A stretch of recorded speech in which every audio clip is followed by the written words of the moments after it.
everybody. Welcome to the assessment section on algebraic equations, more specifically two-step equations involving some of our favorite things, the distributive property and combining like terms. So before we jump into the good stuff, let's do a quick review. First things first, the distributive property.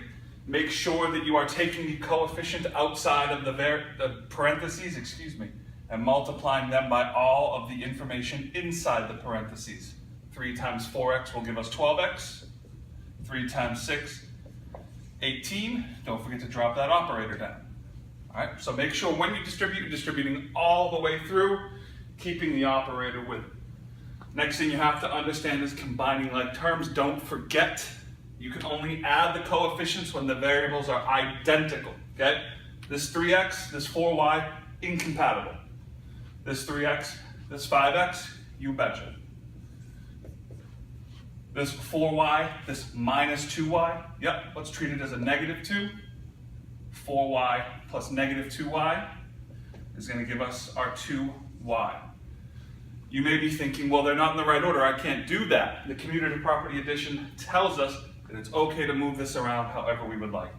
So what we've come now to is the two-step equations. If my experience is anything like yours, you have a set of rules that you need to follow, you need to undo things, you need to go in reverse order. While those all work with two-step equations, sometimes I feel like you get a little lost in what's actually being attempted. So if this was just x plus 5 equals 14, you would know right away this number plus this number has to get to 14. There's only one number that works for this, has to be 9, okay? What I propose to you is that it might actually be easier if you attempt to solve two-step equations in this form, like that. Now, if I put my hand over this 3x and just called this x, all right, you would know that under here has to be 9. So whatever is under this hand has to equal 9. Well, what was under that hand? It was a 3x. So now this 3x has to equal 9. What's 3 times what is going to equal 9? We know that it has to be 3. I'm assuming, since we're at this point, that you understand really what we've done is subtracted 5 from both sides, dropped this down, came down with the 9. We divided both sides by 3, came down with the x, came down with the 3. It's important that you understand what you're looking for, the variable of x that's going to make this a true statement.